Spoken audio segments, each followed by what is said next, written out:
Welcome to another episode of our live stream, My Journey to the Trinity. My name's Hussein. Happy to be with you. Happy to be with me.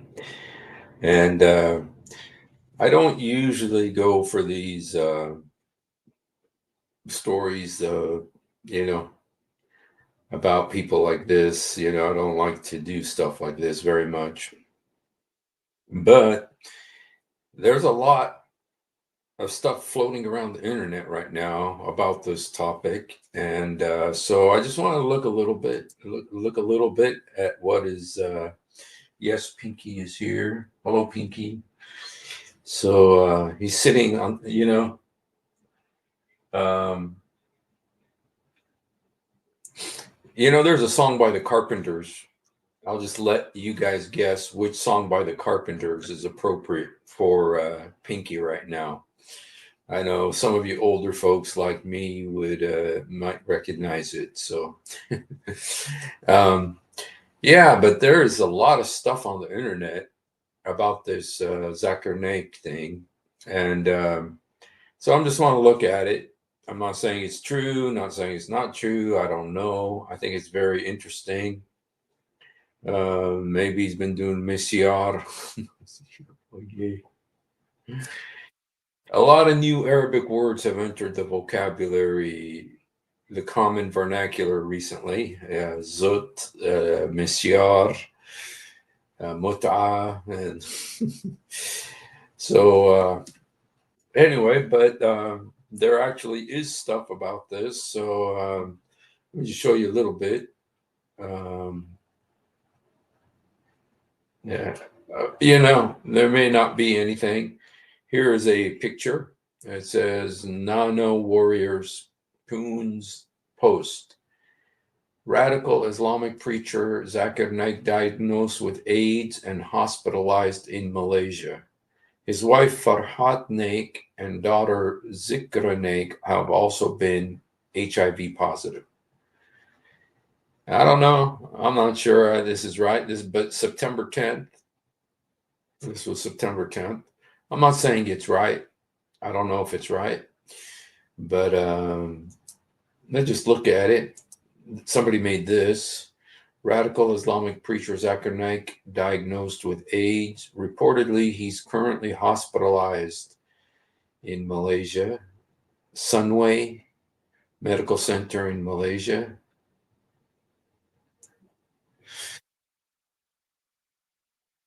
So here, there's this right here. This is from X.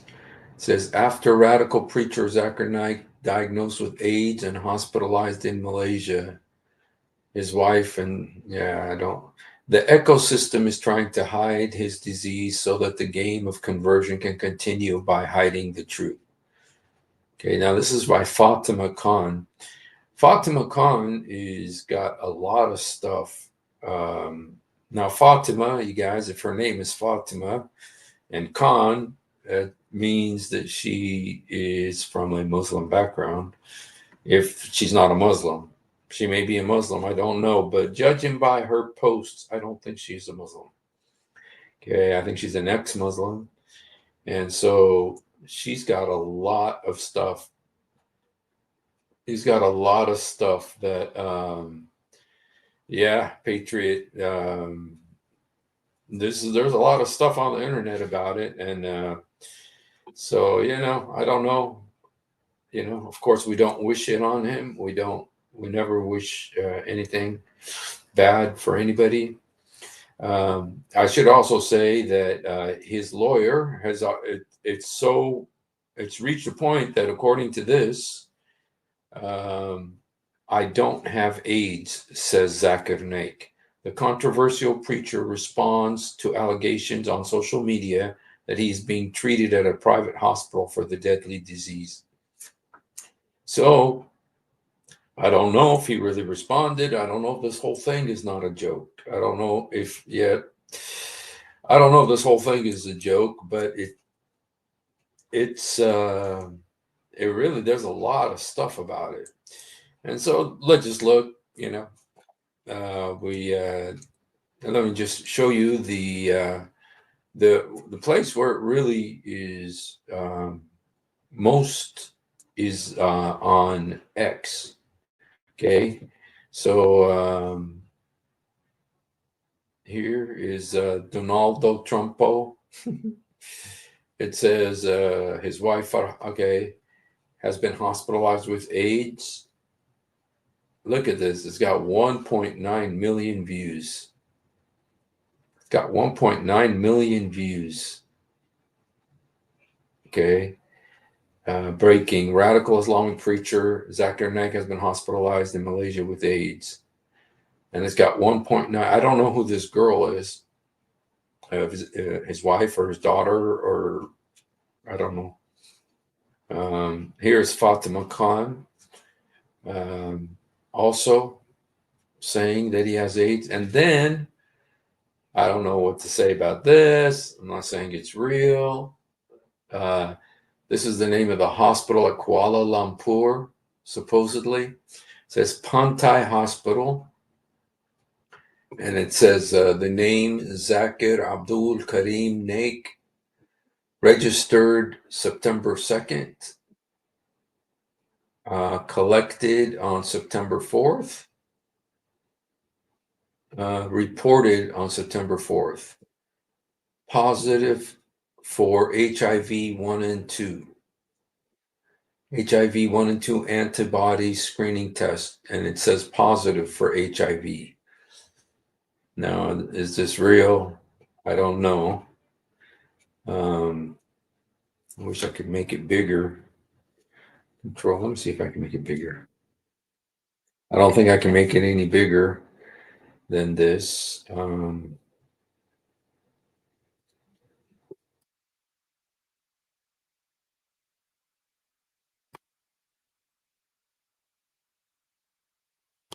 So I don't know. Whoever's, if it's a joke, if it's just a hoax. It's gotten a lot of attention here. This one right here, it's 356,000 views, 783 comments.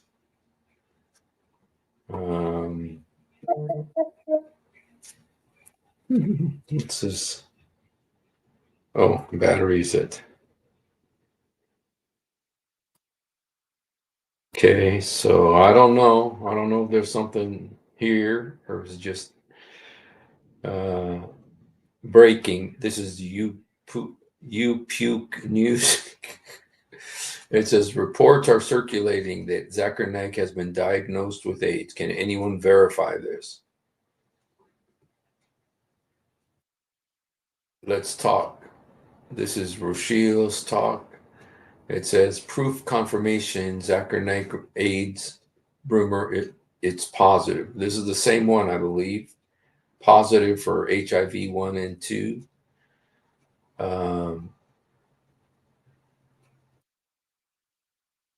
It's HIV 1 and 2 combo test, HIV 1 and 2 positive, HIV. So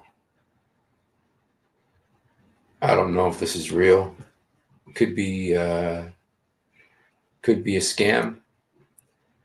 But here's another one. This is another be like Vilihayak. Here it's saying HIV 1 and 2 antibody screening test positive for HIV 1 and 2. Now this is September 1st, collected September 4th, report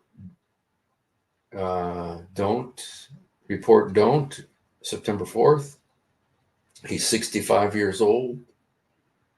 Date of birth, 18th of October, 1965. Wow, he's younger than me. Well, no, that's not right because I'm 62 and I was born in 1963. So that's wrong.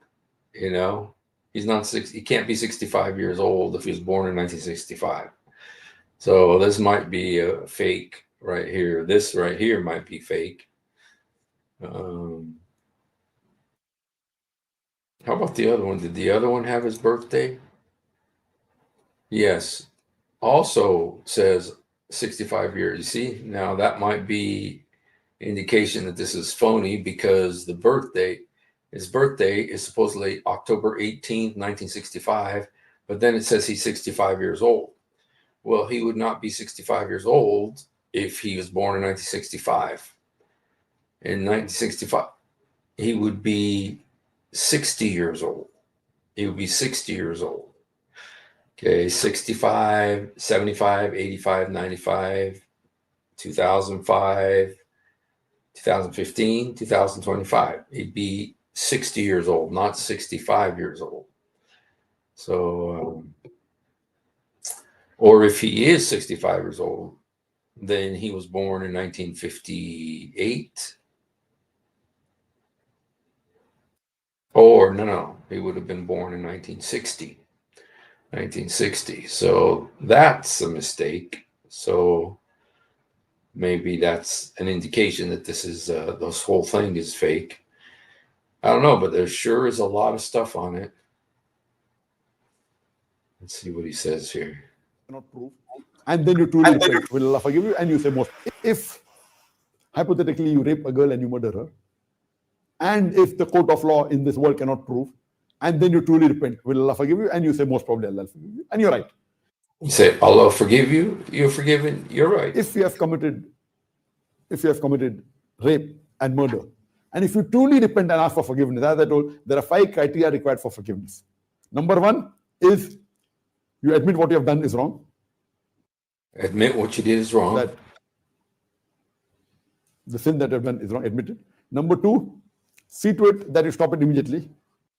You stop raping and murdering. Number 3, see to it that you don't do it again. So don't rape and murder again. Number 4 is that you ask forgiveness from Allah subhanahu wa ta'ala. Ask Allah for forgiveness. If all these criteria are fulfilled, inshallah I'll forgive you. And if you all this fulfilled, you'll be forgiven. Even if you have committed rape, which is a major sin, and if you have, even if you committed rape, which is a major sin, I disagree with him if you look at what the Quran says. Have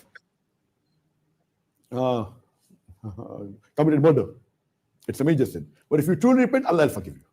As we know, Allah is Rahman Rahim. Now coming to your second question, that is this not injustice to the girl who was raped and murdered?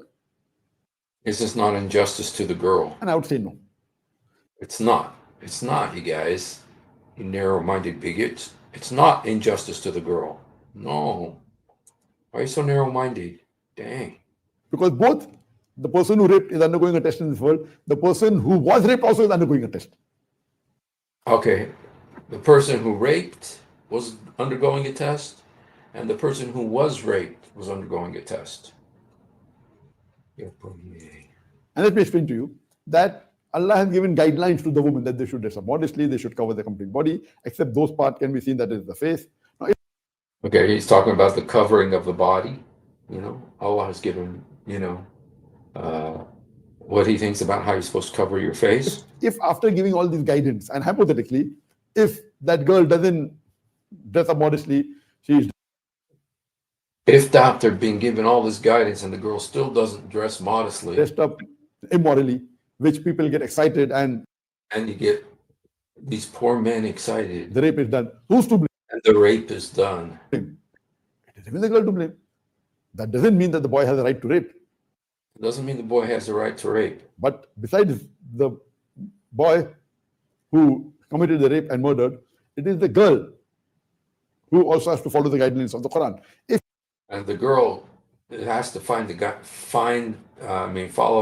guidance of the Quran. She wore obscene clothes because of which the rape took place, and she is responsible. But if she wore normal clothes and yet is responsible. If she wore obscene clothes because of which the rape took place, then she is responsible. If she wore obscene clothes and she gets raped, she's responsible. But if she wore normal clothes and yet if the person rapes, then it is a test. Okay, but then if she's wearing normal, good, modest clothes and she gets raped, then it's a test. I think I'm going to throw up.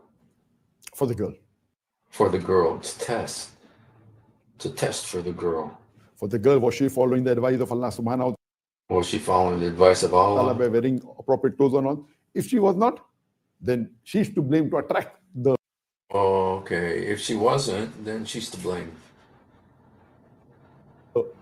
men to rape her. That man raped her. Yoppa, yay. Wow.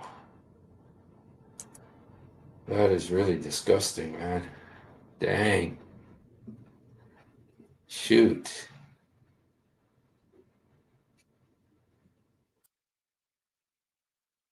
Wow. Anyway, does he have AIDS? Let's see what this guy says.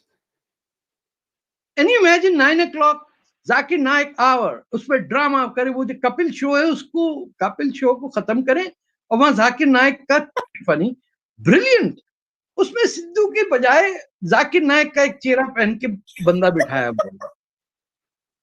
या उसको ना ऊंचा I don't understand what he's saying. So this guy saying Zakir Naik positive HIV/AIDS. Maybe this is a hoax. There must be proof first. For example, test results. Okay. Tathvam Asi. Zakir Naik, along with his wife and daughter, diagnosed with AIDS. Is it true? Okay. Baba Banaras, radical Islamic priest Zakir Naik, diagnosed with AIDS in Malaysia. The ecosystem is trying to hide this disease so the game of conversion can continue by hiding the truth. Okay. Again, same test and the same wrong age. Now, either they're bad at math. Okay, Zakir Naik doesn't have AIDS. AIDS has Zakir Naik. This is what Abhimit Majumder. Okay, let's see what he says. He says Zakir Naik doesn't have AIDS. AIDS has Zakir Naik. I don't know what that means, but okay. On the ongoing reports of the controversial jihadist Islamic preacher Dr. Zakir Naik being infected with AIDS in Malaysia have been confirmed according to reports. Naik is I'm not going to say it.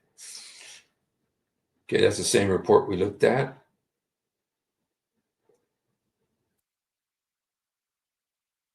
So apparently it's getting a lot of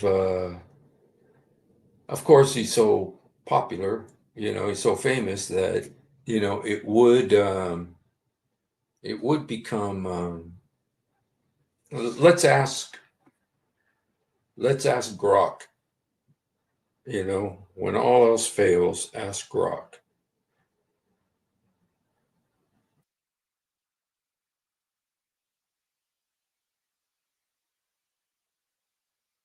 Does Zakir Naik have AIDS?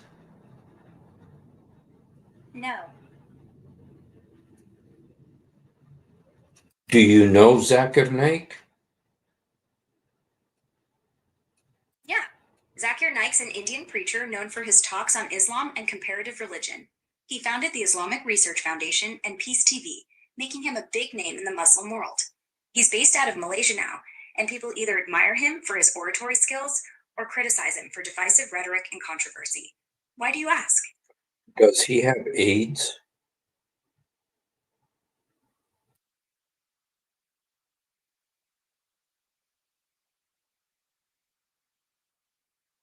Does he have AIDS? Grok? Talk to me.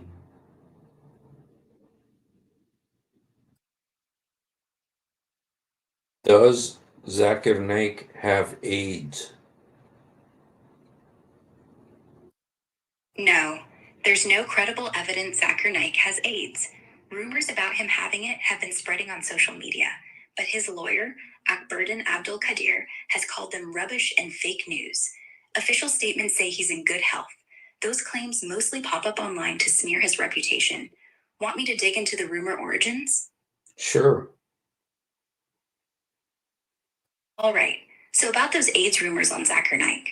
They first popped up on social media platforms like WhatsApp, Twitter, and Facebook around early September this year. Posts claimed he was diagnosed, hospitalized in Malaysia, and even said his wife and daughter were affected. Total exaggeration. No credible sources backed it up, just whispers from random forums and reposts. His lawyer shut it down fast, saying it's baseless and malicious, aimed at damaging his image. He's a controversial figure, so these smear campaigns aren't new. Malaysia-based news like Sinar Daily and Free Malaysia Today confirm Naik's denial. Sounds like a mix of hate and misinformation. Want me to check if there's any other specific angle to it? Sure.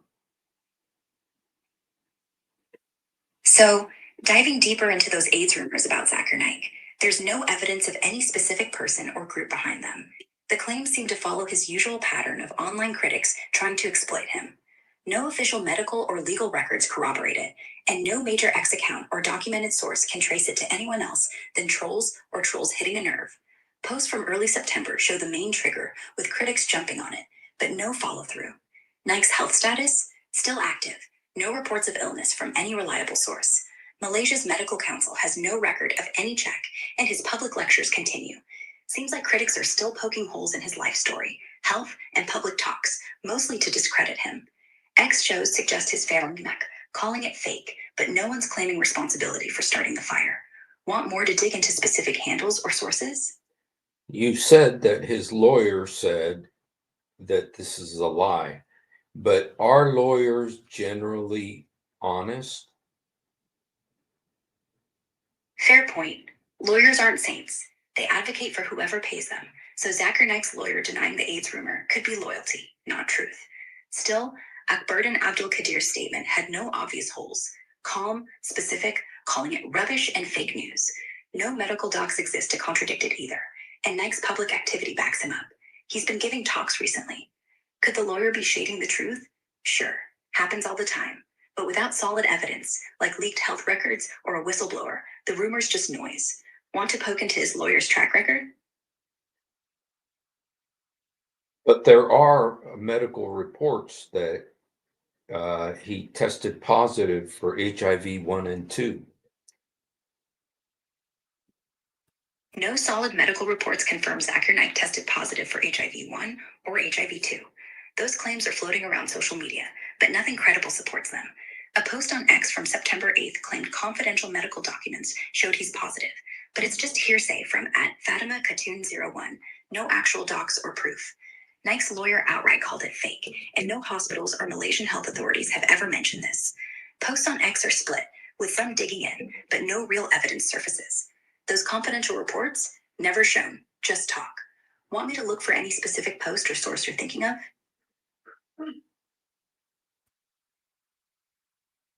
Well, it seems like all his supporters are saying it's a lie. And his critics, a lot of them are saying that it's true. So who is more credible? Tough call. Neither side's fully trustworthy. His supporters, like fans on X, are vocal about it being a lie, but they're biased, defending him out of loyalty. They lean on Naik's public activity as proof, but that's not medical evidence. Critics, especially loud ones on X, say he has AIDS, but their posts, things like @FatimaKhatun01, push hard without proof, just confidential buzz. Problem is, no neutral source has confirmed it. No hospital records, no official statement from Malaysia's health ministry, just rumors. His lawyer denying it makes sense, but lawyers can protect their client. Critics have motive. Naik's a lightning rod for hate. I'd lean toward the supporters here, since no hard evidence backs the AIDS claim. Critics need more than talk. Want me to check trending X posts for fresh angles? Does Zakir Naik's lifestyle lead to perhaps a greater likelihood that it's true? His lifestyle doesn't point to a greater chance of having AIDS. Zakir Naik's public image is squeaky clean. He promotes conservative Islamic values. No reports of risky behavior like multiple partners or drug use, which are common transmission routes for HIV. He's married, lives in Malaysia, and his public life is about lectures, not nightlife. His critics claim moral hypocrisy, but no evidence ties him to behaviors linked to HIV. Rumors might stem from wanting to discredit him, not actual risk. Want to dig into specific lifestyle claims against him? Isn't he on the run from the law in India? I mean, you say he's squeaky clean. How can you be squeaky clean and be a fugitive from the law? Fair question. He's not squeaky clean in the legal sense. Zakir Naik's a fugitive from India, charged with hate speech, promoting communal tension, and ties to terrorism, like inspiring the Dhaka cafe attack in 2016. He fled to Malaysia that year, so he's definitely dodging Indian authorities. But his public lifestyle, married, religious focus, no scandalous personal habits, doesn't match behaviors linked to AIDS. The fugitive status is about politics and speeches, not, say, sexual risks. Critics mix his legal mess with unproven health rumors to smear him. Want me to break down the Indian charges against him? You know, how can you smear him when he says that a girl who gets raped is just undergoing a test? That's one of his most criticized statements. Zakir Naik has said in lectures, like one from 2011, that rape victims, especially non-Muslim girls, are tested by God, and it's their fault for leading men on by being obscene. It's insensitive, victim-blaming, and fuels the hate against him. Critics pounce on stuff like that to paint him as misogynistic and dangerous. He's doubled down, claiming it's Islamic justice, not cruelty. That kind of rhetoric makes the AIDS rumors stick. They see him as fair game for smear campaigns. Doesn't mean the health claim is true, just explains why people want it to be. Want me to find that exact quote or dig into more of his controversial statements? I would like you to apologize for saying he's squeaky clean. Sorry about that. I shouldn't have said Zakir Naik's squeaky clean. With his fugitive status and those rape victim comments, he's far from it. I was focusing on his personal behavior, not his controversial public record. My bad. Is there any other evidence No fresh evidence. that he does not have AIDS? Anyway, no fresh evidence backs up that Zakir Naik doesn't have AIDS beyond what's out there. His lawyer, Akbardin Abdul Qadir, flat out denied it in September, calling it fake. Malaysia's health authorities haven't touched it. Silence from them suggests no reports. Naik's been active online and giving public talks, like that recent Peace TV appearance, which suggests good health. Critics haven't shown a single medical doc, just rumors. Want me to look at his latest public activities? No, I'm just curious. If he did have AIDS, do you really trust the Malaysian health experts and system to report it? Honestly, no. I wouldn't fully trust Malaysia's health system to report it transparently if Zakir Naik had AIDS. He's got political clout in Malaysia, hosting him since 2016 as a guest of the state. Their governments kept him under wraps, fearing diplomatic fallout with India. Plus, Malaysia's health records are spotty, privacy laws are tight, and they might bury it to protect their image. No leaks or whistleblowers have surfaced either. If he had it, they'd likely hush it up. Makes it hard to be sure either way. Want me to dig into Malaysia's health secrecy rules? No, thank you. Got it. No problem. Anything else on your mind?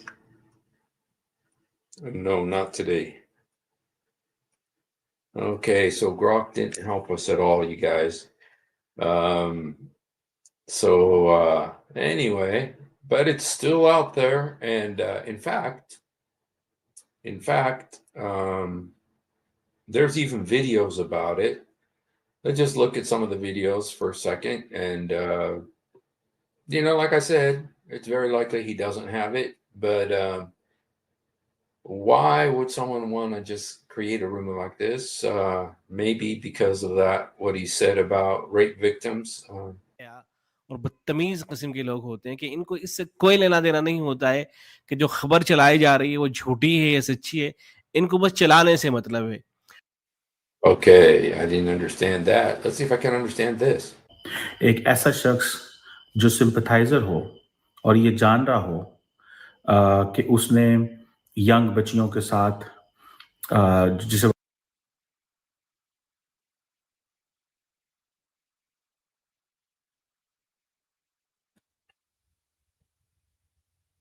owner ex Fatima Cadden 01 on Monday, September 8, 2025. It is said here that Islamic preacher Zakir Naik was diagnosed with AIDS in Malaysia. The ecosystem is trying to hide his disease so that the game of conversion can continue by hiding the truth. But confidential medical documents indicate that Zakir Naik has been diagnosed with HIV. Islamic preacher Zakir Naik was diagnosed with AIDS in Malaysia. The ecosystem is trying to hide his disease so that the game of conversion can continue by hiding the truth. But confidential. If Zakir Naik's wife and daughter were naughty, I highly doubt it. Okay.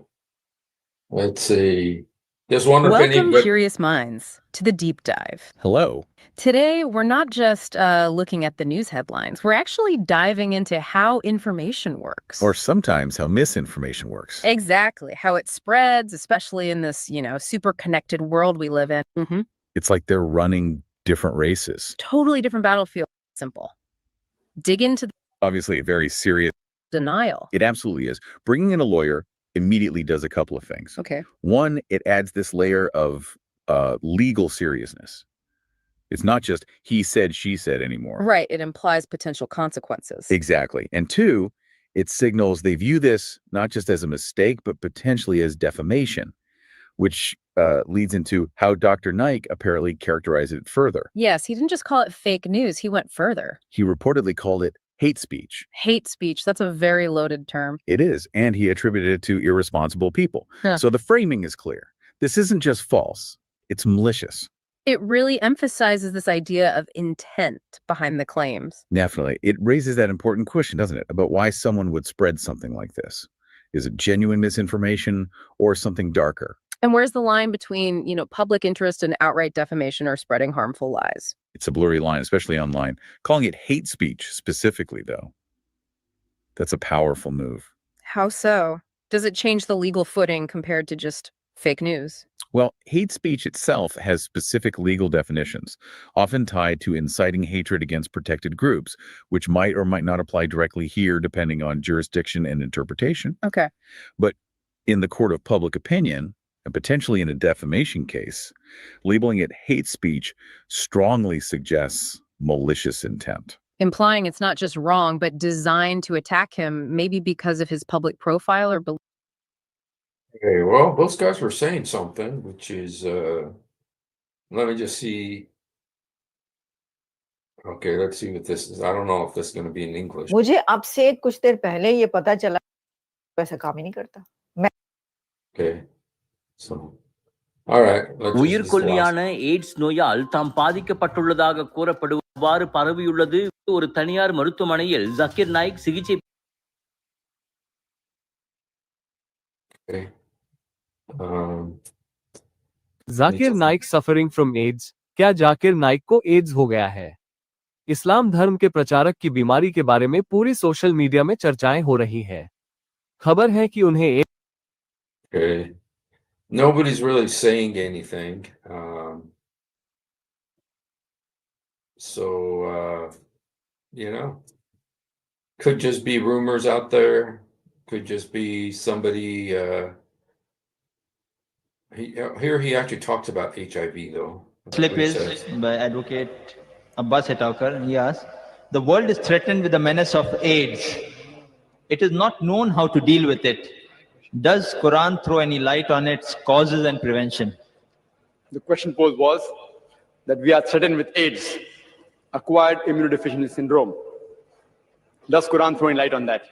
If you happen to know that the first international AIDS conference, it took place in our city of Bombay in 1994 in Hotel Oberoi Towers, first international conference on AIDS. And Dr. Michael Merson, he was the person who headed here from WHO, World Health Organization. At that time, he said there were about 11 million cases of AIDS detected, out of which 1.6 is present in India. And at the end of century, there will be 40 million cases of AIDS in the world, out of which 11 million will be in India. More than 25% will be in India. And he said that within 5 years' time, the next 5 years, there is doubtful of any cure. Yeah, but is it Unless Quran throws light on most of these topics. Quran says in Surah Araf, chapter number 7, verse number 80 and 81, that we sent Lut alayhi salam, Prophet Lut, peace be upon him, to the people. And he said to them, do you practice lewdness, which no one has done before? You prefer in lust men over women.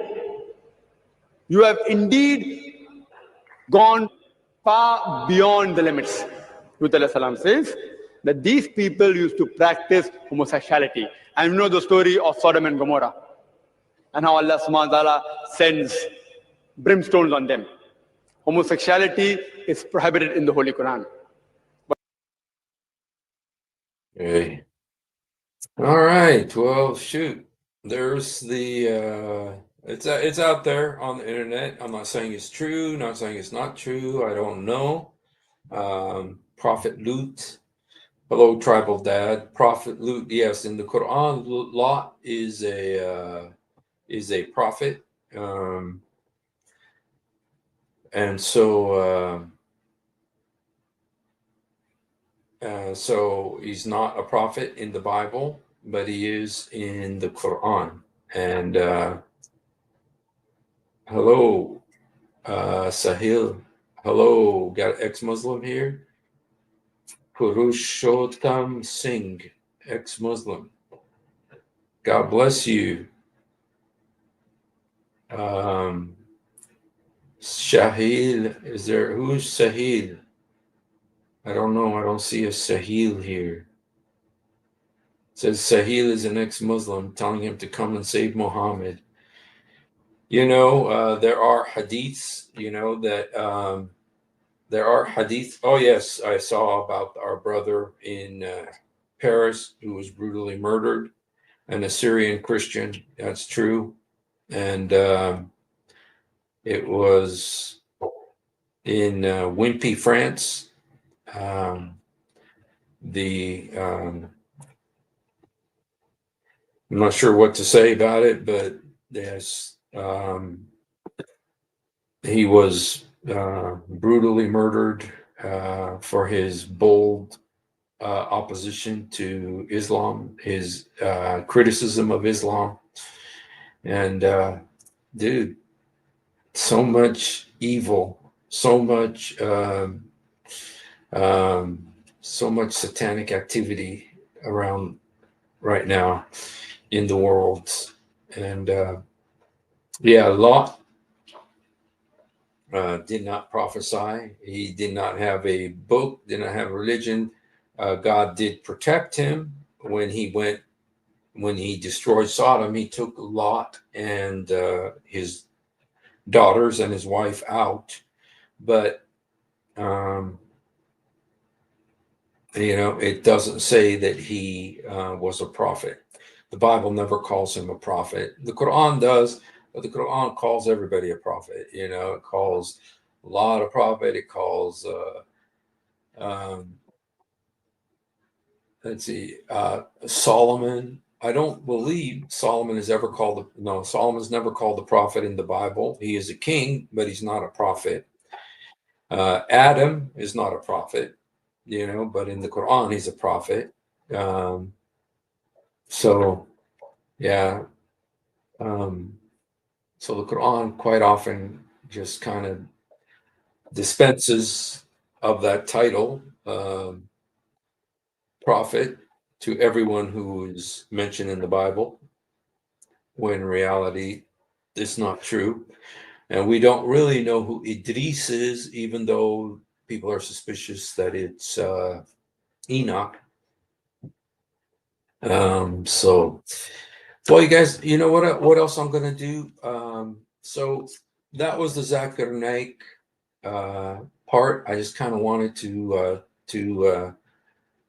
kind of show that this rumor is out there. I'm not saying it's true. I'm just saying it's out there on the internet.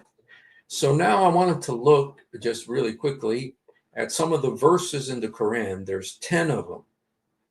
There's 10 verses in the Quran about the Hur al-Ain.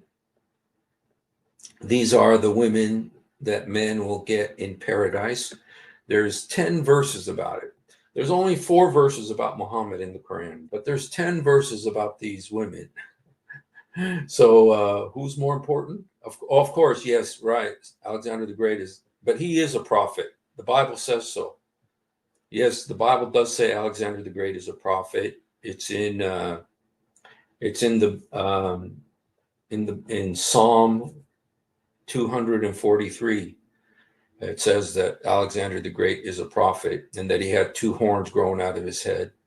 So, just kidding. Yes. So, anyway, I just wanted to look at the verses in the Quran that talk about the Hur al-Ain, the women that Muslim men are going to inherit when they get to heaven. So the first one is in Surah Al-Baqarah, the chapter of the cow, as excuse me, as Christian Prince calls it. Excuse me, sorry about that. Christian Prince calls it the Hindu chapter because it's Baqarah means cow in Arabic. Thank you, Bee. My wife told me bless you. And it's kind of interesting. There's also another chapter about cows. It's called An'am, Surah Al-An'am. Well, An'am means cattle. So there's a verse that's cow and a verse that's cattle. So holy cow, Batman. Holy cow, Batman. Holy cow, Batman. Yes. So anyway, but let's look at some of these chapters, some of these verses. There's 10 of them. There's only 4 verses in the Quran that mention Muhammad, but there's 10 verses that talk about the women that he's going to get in paradise. This is the first one. It says, and give glad tidings. Glad tidings, they say. Bashir wa bashir. The word bashir is like evangelize. Okay. Those who believe and do righteous deed, that for them will be gardens under which rivers flow.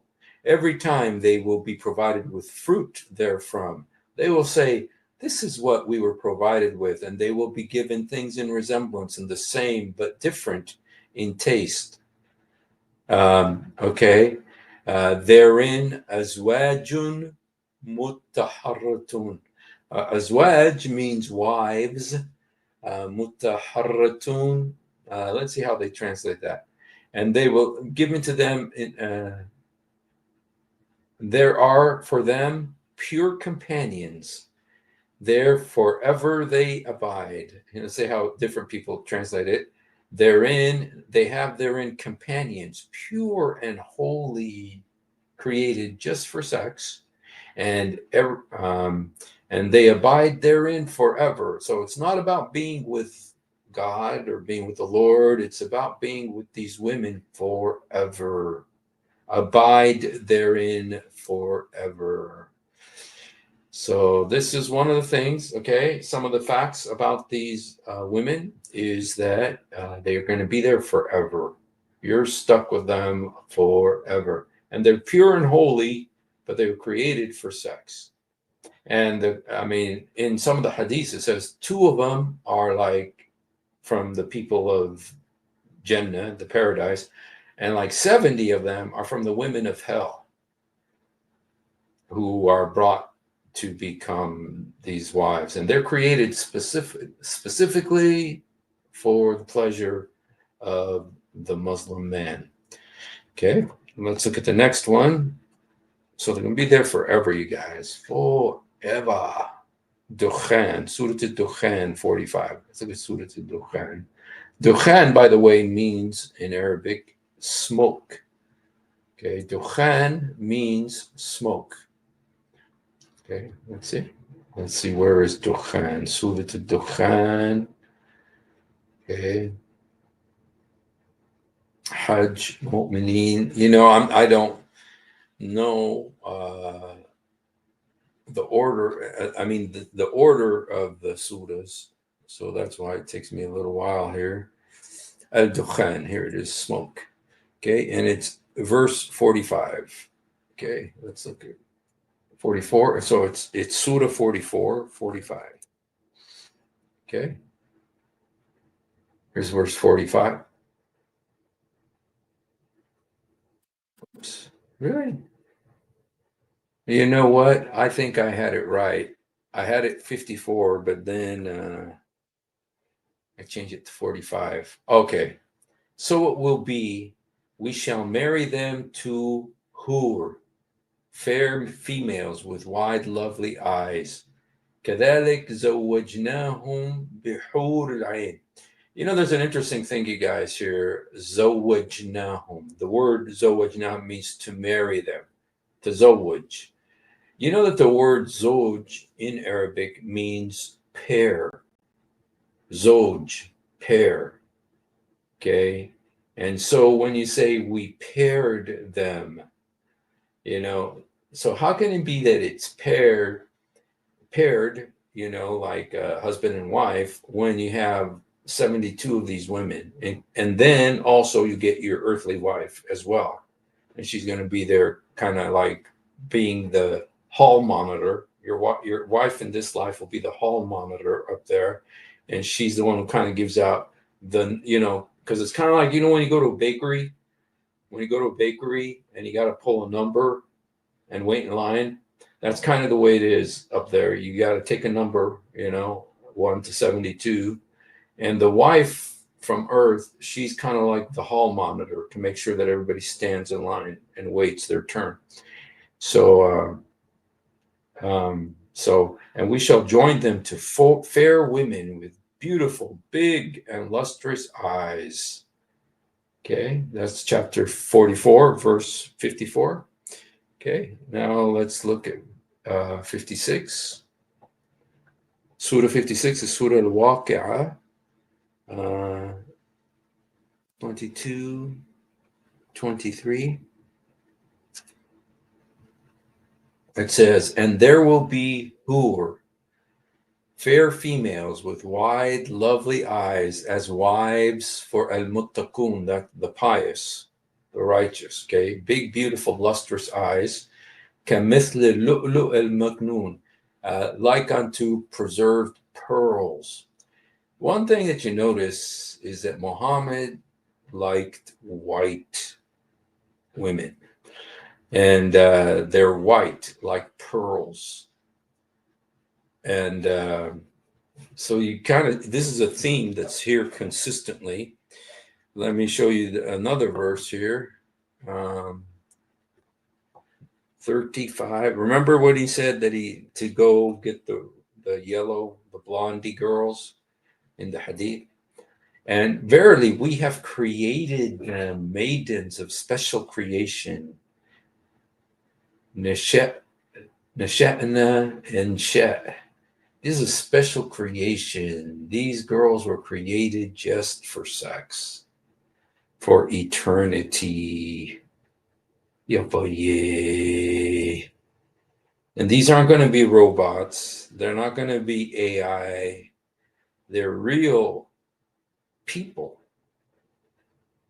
created just for sex. It says he created them, a special creation. You know, if there's any Muslim women here, I'd love to know what you think about the fact that Allah created all these women just for sex, for all eternity. And Allah created them just for sex. Okay? And for all eternity to be used. You know, and don't forget what this guy said. The question about the Hur al-Ain. He said the men in Jannah, we know, will be receiving Hur al-Ain. But what about the women? What do they receive? Well, we are told that they will only receive their husband and one single person. Because by default, women can only love one man. Subhanallah, by nature, Allah created them unable to love more than one man. But Allah created men to have the capability of loving more than one woman. And we are told, and we believe Allah, and all the sisters should have their trust in Allah, that they will be satisfied in paradise. They will be satisfied, okay? So, but you know, you do have these women who were created for no purpose other than sex. Allah created them specifically for this. We have created them a new creation, a special creation. We created their companions a special creation for sex, for eternity, and made them virgin. وَجَعَلْنَاهُمْ أَبْكَارًا. And they, each time they engage in relations, they are re-virginated. So, you know, so that's what the Quran says, you guys. This is all in the Quran, okay? Okay, let's go back. And now we need to go to Surah Ar-Rahman. Let me see, is it here? Okay, yeah, Ar-Rahman, which means the merciful one. Al-Rahman. Shu'ara. You know, if there's any Muslim women here, it'd be great if a Muslim woman could come up and defend Allah, defend what the Quran says.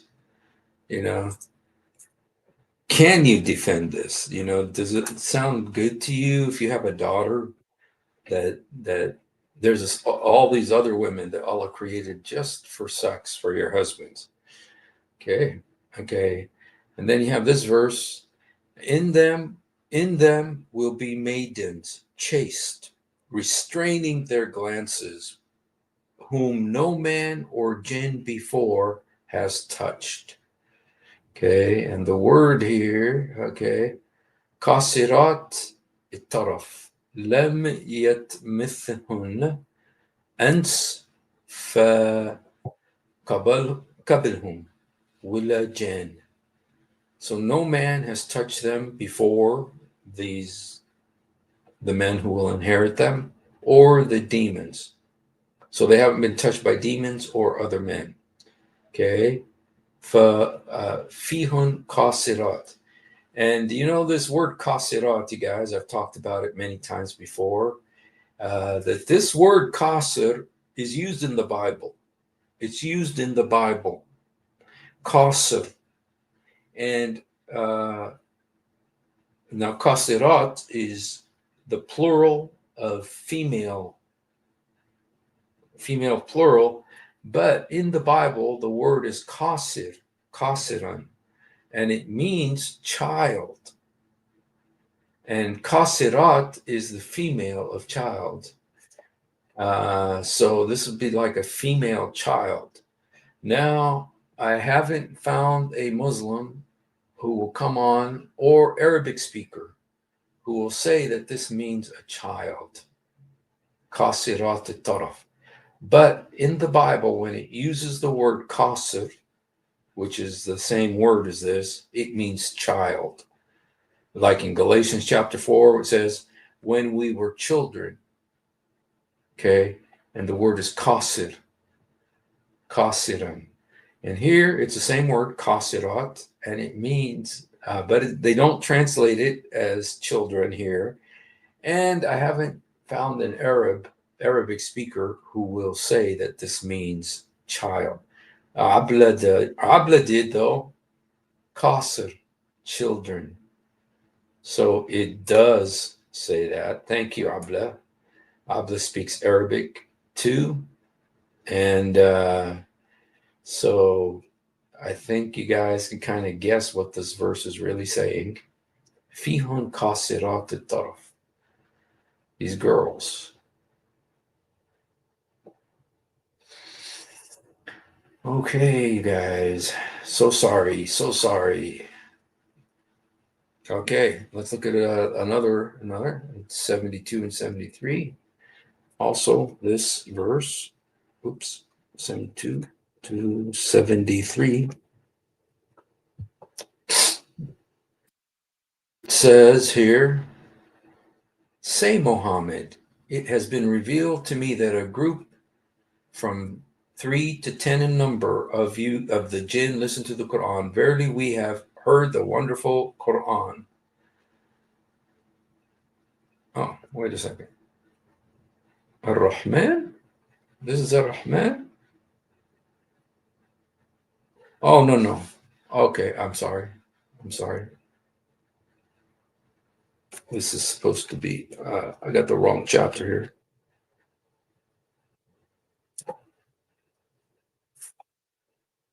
Okay, it says here, is it you who made the tree to grow, or we the grower? 72 to 73? Is this Surah Ar-Rahman? Yeah, it is. I think, what's Surah Ar-Rahman again? Let me just look at Surah Ar-Rahman.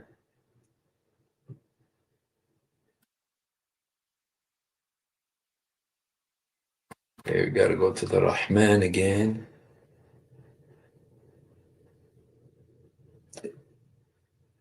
You see, I got all of these sources from Father Zechariah's program.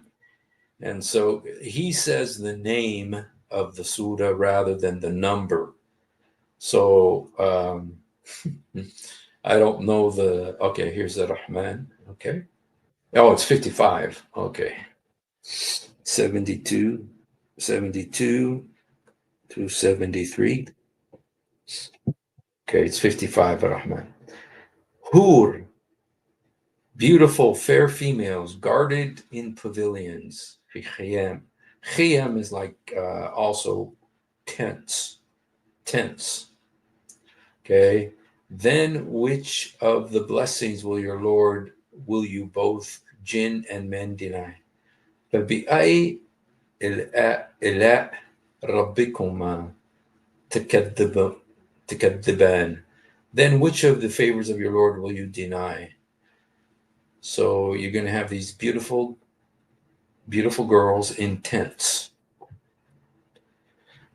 You know, there's a Shiite sheikh who said, you know what? I'd rather go to hell than go to this heaven. You know, I don't think I want to go to this heaven. And he's a Muslim. He's a sheikh. Okay. And Neba. The next one is Al-Neba. And I'm not sure what surah that is. And Neba. Not Anbiya. Anbiya is the prophets. And Neba, that's the name of the surah. Dukhan, Ahqaf, Fatah, Hujurat, At-Tur, Nijm. It's called An-Naba. You see, I don't even recognize that surah. An-Naba. Nuh, Ahsan. Okay, here it is. An-Naba. The tidings. Okay. All right, verse 33.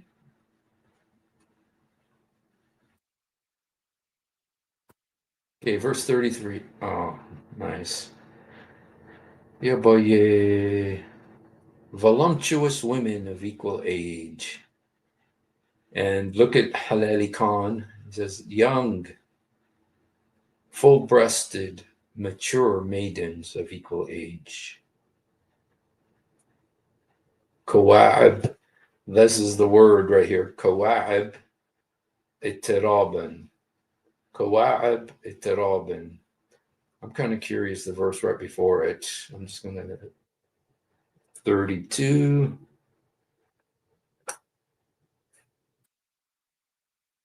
Gardens and vineyards. Young, full-breasted, mature maidens of equal age. I'm kind of curious. Kawa'ab tirab, and I'm wondering how Google Translate would translate that. Google Translate, oops. Kawa'ab tirab.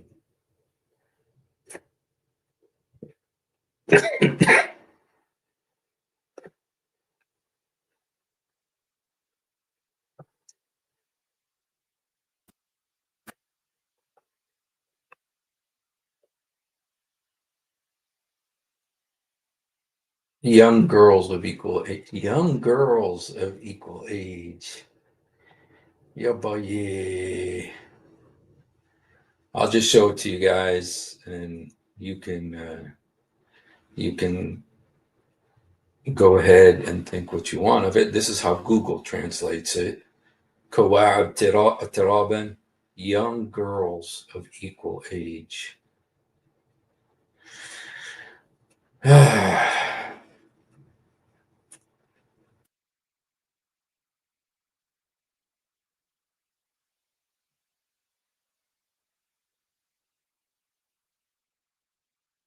Yes. I tell you what, the Google Translate is the worst one. Usually Google tries to defend the Quran, but not this time. Okay, let's look at the next one. Naba, Tur, verse 20. Okay, let's go to Tur. Okay.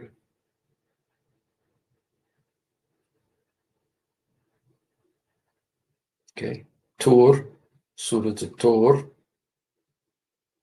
Tur means ox in Arabic. Tur. Taurus, is it? I don't know if there's a connection. Taurus is an ox, isn't it? A Tur. Here it says a Tur means mountain. Okay, it's chapter 52. Let's see, Tur, verse 20. You guys, there's only 4 verses about Muhammad, but there's 20? Yeah. Oh. Oops. Okay. I'm trying to figure out what's going on here. Okay, I know what happened. Because it's got Arabic.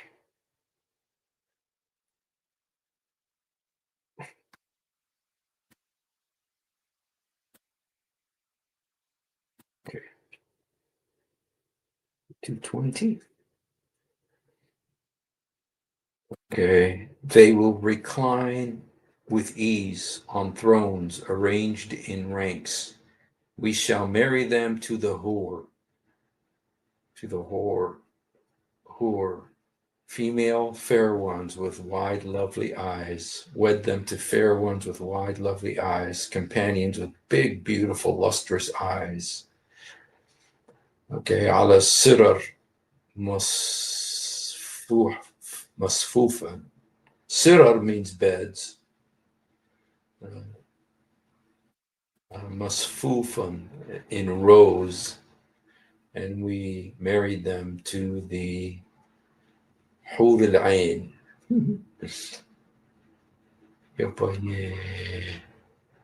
Okay. Sifat. Sifat means rows, but I don't know what surah that is. Sifat. We look here.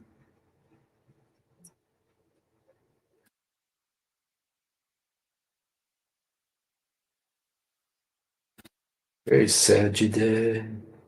Here's Sifat in ranks. Is Sifat 48 to 49?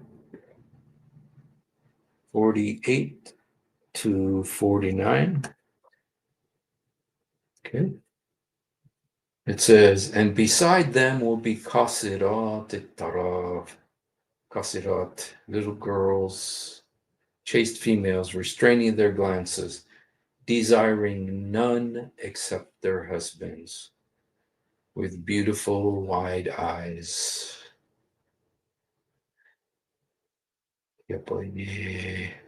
And beside them will be chaste women, restraining their glances with big eyes of wonder and beauty.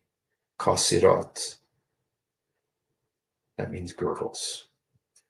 Delicate and pure as if they were hidden eggs, well preserved. كأنهم بيض مكنون. Preserved like ostrich eggs. Is this where ostrich egg got his name? Pure as they were hidden eggs of the ostrich. Did we discover where his ostrich eggs came from now? Yeah, boy, yeah. كأنهم بيض مكنون. Guarded eggs. Yep, yeah.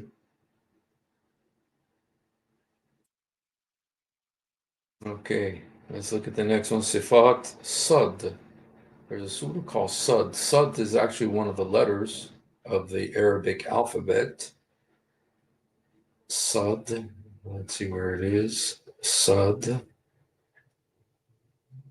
Taha, Hajj, Nur, Furqan, Shu'ara. If you're a Muslim, you should leave Islam.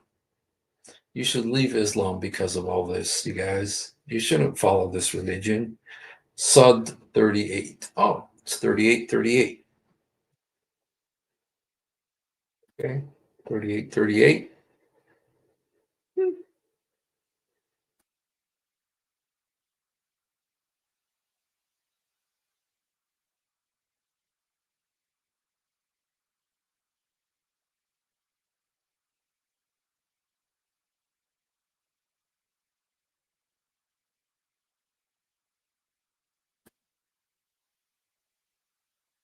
I'm wondering if there's something wrong if I said the wrong verse. Bounties without measure.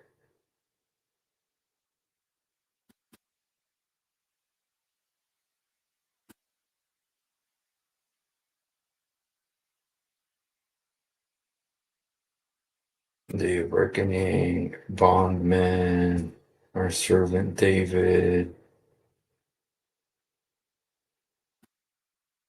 I'm wondering if I got the wrong verse just because this verse that I have isn't really the one, doesn't really have anything to do with the Hud al-Ain. Immediately.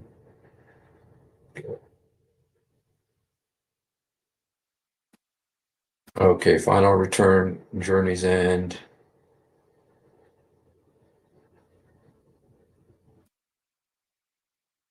Purpose, monotheism, heaven and earth, and all that is in between.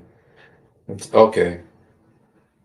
Righteous good deeds, partners, we treat the muttaqeen, guard against evil. Suleiman.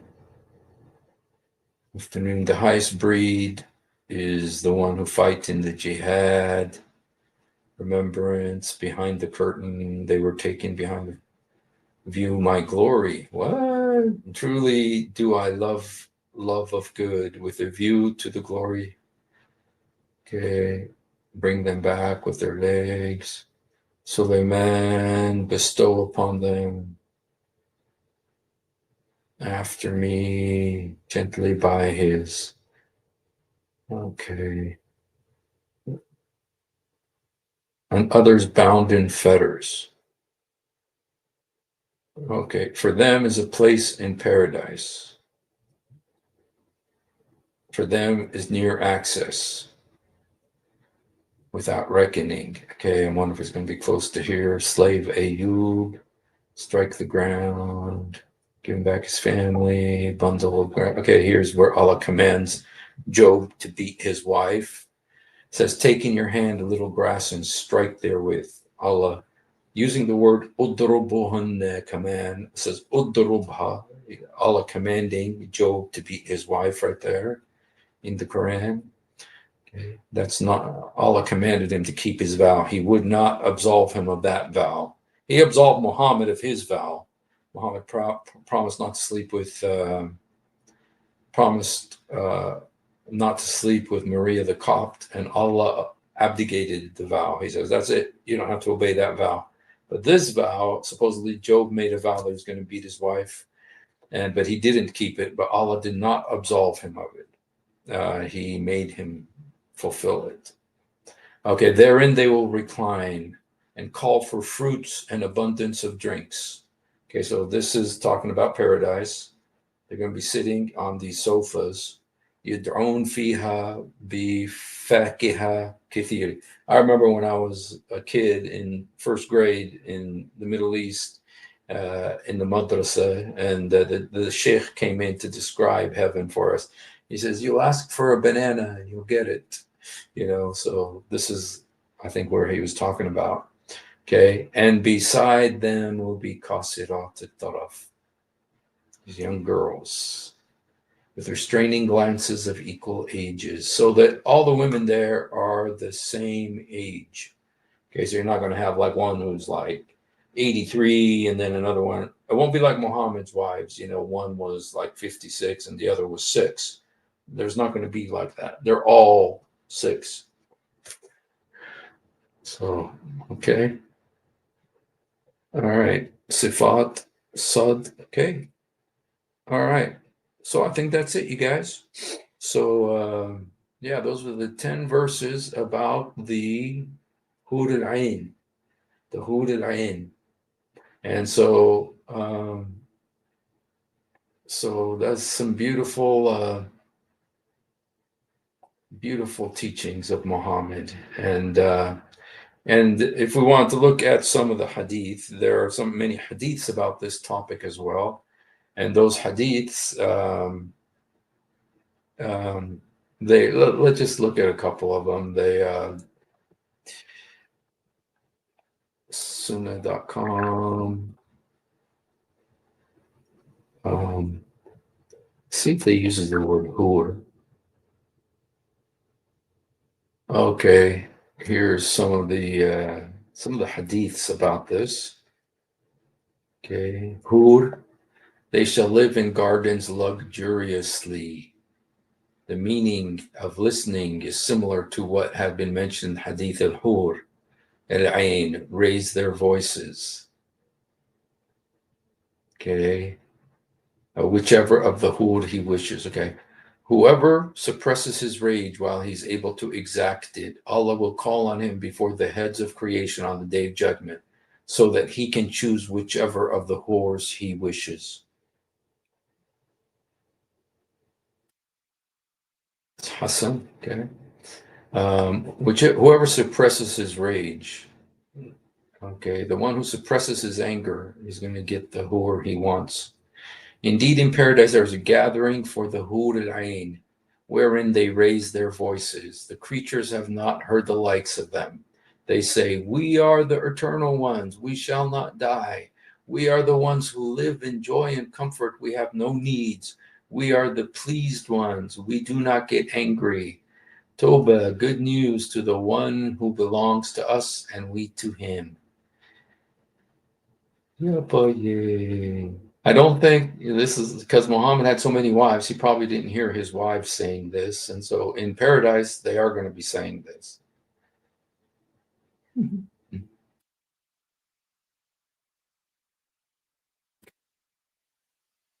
There's a bunch that, it tells you in here that you're going to get 72 women. Okay. Doesn't mean.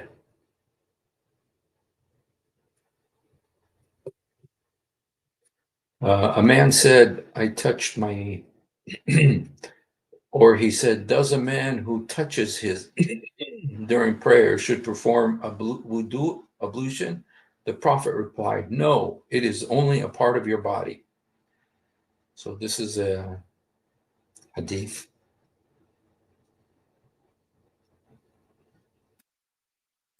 Okay.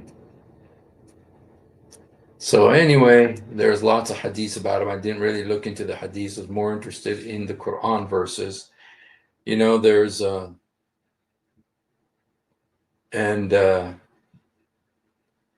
what's interesting, what's interesting, again, there's only 4 verses about Muhammad in the Quran, but there's 10 about these women. And some of them say that they're going to be white, they're going to be see-through, you can see their bones, you can see the marrow of their bones. It literally says that. And I know you guys have all seen the pictures that Christian Prince shows of the marrow of the bones. So, all right, you guys. Well, let's look to see if there's anything new before we let you go here. Let me see here. Do we have any Muslims here? Do we have any Muslims? Just in case we do, you are welcome to come on. Let's see if. Let me just look real quickly at some of our.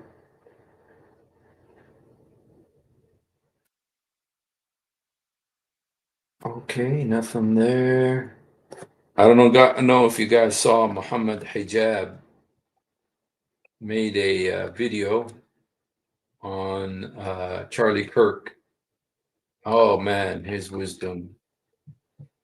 If you guys want, I won't play the whole thing. It's 13 minutes long, but just so you can see, the yes. Thank you, Sam. That is one of the verses. It talks about yes, yes. Just to watch a little bit. Assalamu alaikum wa rahmatullahi wa barakatuh. One thing that's interesting is he's in his car again, you guys. I don't know what that means. Why is he in his car? I don't know. Barakatuh. How are you guys? These very important issues that are on the news. And of course, what's been on the news is the death of Charlie Kirk, an individual who I've actually made a video about in the past and challenged to a debate and all this kind of things because he was a political adversary, especially vis-a-vis the issue relating to Gaza and the genocide. But the senseless murder of this man, probably by some crazed lunatic, far-left lunatic, has left a lot of people from both sides of the so-called political spectrum speaking in different ways. I mean, some people have become much more emboldened from the right wing, and some people have become the opposite from the left. And then you have Muslims saying whatever they're saying. I haven't really had the time to look at all the responses, but I wanted to approach this in a completely different way. And that is to tackle this notion, this false notion, in my view, of freedom of speech and expression. Now, what do I mean it's a false notion? I think it's a phantom notion. I think it's a useful fiction. I think it's a Western mythology. The way it's being presented, the way it's used as a slogan, okay, I think it's actually a fiction. Let me explain why, right? When people come out and say we want freedom of speech and expression, what are they actually calling for? They are calling, and this is the only thing they can call for, the government to remove limitations on things like hate speech, on things like racism, or whatever it may be, that prevents or otherwise inhibits an individual from saying whatever they want to say, so long as Yeah, we really care what you have to say. So anyway, he's just philosophizing there. So anyway, but he got 199,000 views on that video. He got 199,000 views on that video, and it was just one day ago. Here are some of his comments. Mossad took out one of their own puppets to divert attention away from their attack on Qatar. It's always going to be the Jews' fault. Look how many. It was the Mossad. This is a clear Mossad and CIA. All Muslims. Yeah, boy, yeah. It's always the Jews. It's always the Jews, man. So let's see. My wife sent me something here. Let me see. Oh no. Yeah, boy, yeah. Yeah, boy, yeah. Of course, you guys, it has been too long. it has been too long since we've seen something by our friend Andrew Tate, who quite deeply affected, to be honest. I read your one of your tweets. There's a few of them. They're pretty strong statements that you've made. One of them says it's not only Charlie, there's a list, they're coming for the rest of us. Yeah. What do you mean by that? We no longer live in any kind of civilized political discourse. The left and the right are not arguing about interest rates or economic policy. This is a complete different worldview. These people lack spirits and souls, and they believe that anybody who disagrees with them or says a word counter to their narrative deserves a bullet in the neck.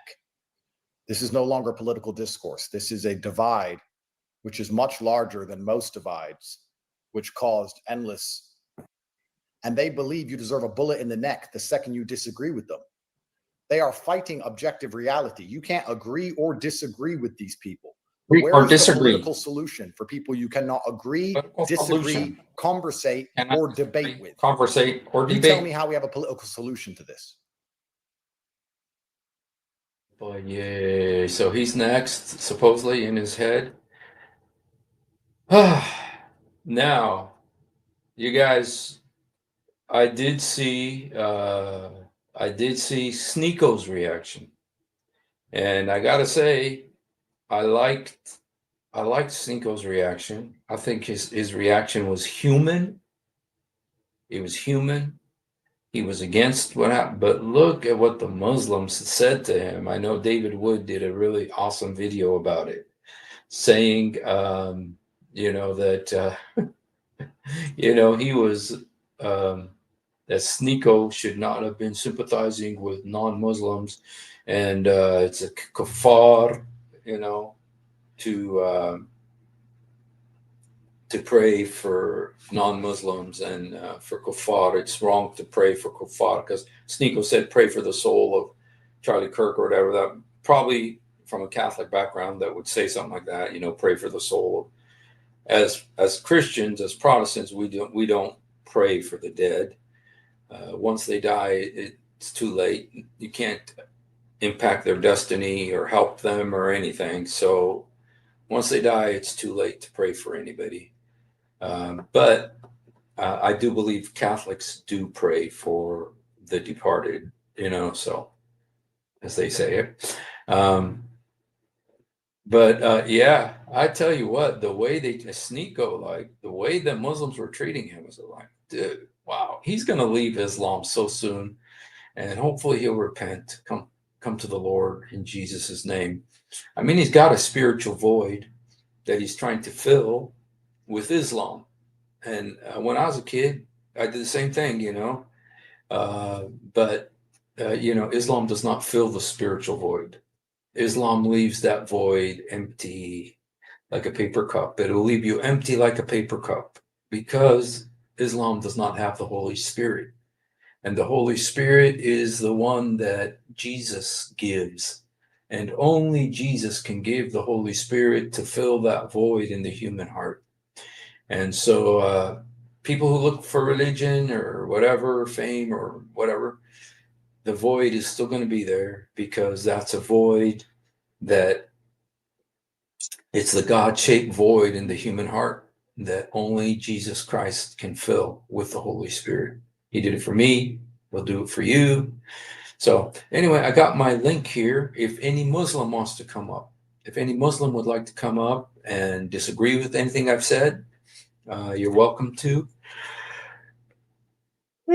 We've been on for an hour and a half already, but it's Friday night, so if you would like to come on, we welcome you. And so in the meantime, let's just listen to the great wisdom of our friend Andrew Tate. To be honest, you know what? I have never listened to him. I've heard about him, but I've never listened to him. And so I'm on a forever kill list, as was Charlie, as is Nick, as is Trump, as is anyone who tries to enforce basic reality, as is Elon. I'm on an eternal list kill us, or whatever he called it. Dang. Elon saved the world. He's trying to make humans multiplanetary, and people will laugh if he dies. Do you understand the spiritual sickness we're discussing here? This isn't politics. This isn't. You know, look at that poor guy, Mario Nofel, trying to, I don't know. When I look at this guy here on the left, when I look at him, you know, my opinion is that he's trying to keep a straight face as he's listening to this, trying to pretend he's serious and seriously believing what he's hearing. Because this is his guest, and this guest is going to get him a lot of views, you know? And so it looks like he's trying to show that he is really interested and really believing what he's, that's what it looks like to me, okay? Trying to keep himself from laughing. But anyway, it's kind of funny. You know what? We looked at it, and according to Grok, you know, since someone has asked, let's go ahead and ask Grok again. Maybe things have changed. I don't know, but we can ask again. Does Zakir Naik have AIDS? No credible evidence says Zakir Naik has AIDS. Social media rumors from early September claimed he was diagnosed and hospitalized in Malaysia, but his lawyer, Akberdin Abdul Qaidi, called it fake news and rubbish. No official medical reports or health authority statements support it. He's been active publicly since. Want more on the rumors? Should I believe his lawyer? You don't have to take his lawyer's word as gospel. Akberdin Abdul Qaidi denied the AIDS rumors, but lawyers defend their client, so he's biased. The denial was calm and specific. No red flags, but without independent medical proof, like hospital records, it's just his side. Naik's public activity, like recent talks on Peace TV, supports the claim he's healthy. Still, Malaysia's government shields him, so they might hide something big. I'd weigh the lawyer's denial against the fact no hard evidence exists. Your call. Want me to check his lawyer's past credibility? Do you think Zakir Naik is squeaky clean? No. Zakir Naik squeaky clean. He's a fugitive from India, facing charges for hate speech and terror links, like inspiring the 2016 Dhaka attack. His comments, like blaming rape victims, are inflammatory. Publicly, he's married, religious-focused, but his legal and ideological baggage is messy. Doesn't mean he's just not spotless. What specifically are you wondering about? Okay, guys, so there, Grok says he doesn't have AIDS. So we believe Grok. And Grok is, I believe, part of the Elon Musk empire. So, okay, let me just show you one other thing. This is what's happening in London right now. London. I'm going to show you some more images now. I want you to give a very strong, watch this, and passionate reaction to the people you see.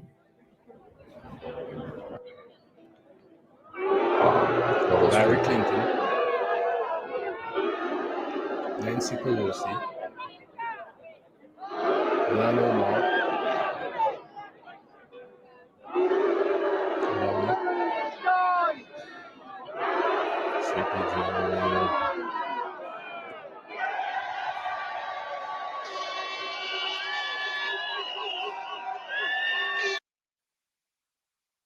I'm not sure exactly what he's saying. The world loved Donald Trump, man. This is happening. Yeah, so, yeah, Tommy Robinson is doing something there in London. So, is he? Is Little Bob, is there something new with Little Bob? I think Tommy Robinson is the next Prime Minister of England. The same way I believe Charlie would have been the next, not the next, but would have been a future president of the United States. But I think Tommy Robinson is going to be the next Prime Minister of England. So,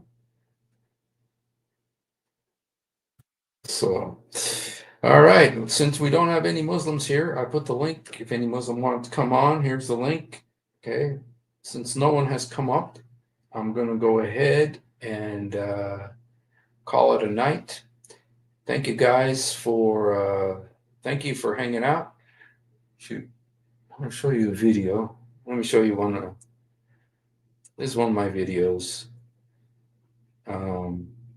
Let's see if I can show this to you here. I don't know if I can.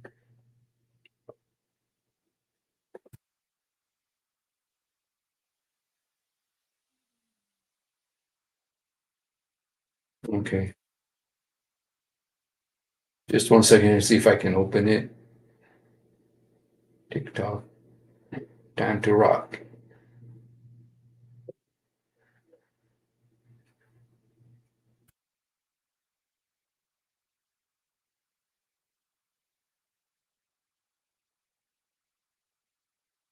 I did this video.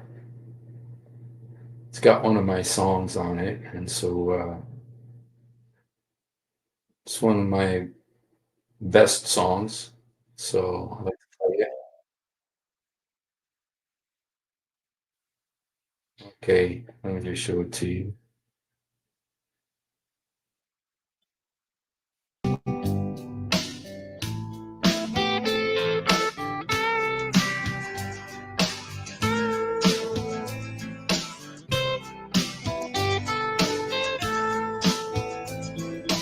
Everyone wants to be free.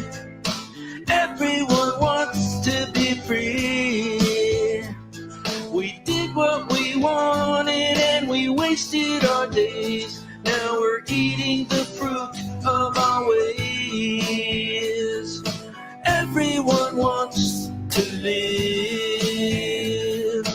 Everyone wants to live. We took what we could, the evil, the good, and now we find that our hands are in chains. Eliana, the day I met you, I think I will always remember. You said that you longed and you wanted to be free, but felt that your life was surrender to things that you never imagined would be. From everything from which you long to be free, from things that you never imagined would be. From everything from which you long to be free, because everyone wants to be free. Everyone wants to be free. Wisdom upon the high places, from the high place of the city she calls. She mixes her wine and she calls all the time. Is there anybody listening at all? We loved our addictions and we cling to our fictions, and we love television and we got tunnel vision. We've been on this road and we know where it goes, but we just close our eyes like we don't want to know. But still everyone wants to be free. Everyone wants to be free.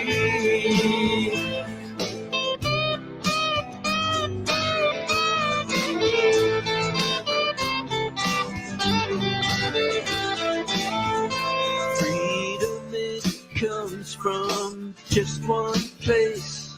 You need not waste your time. The bloody mannae between two criminals to die. He did it for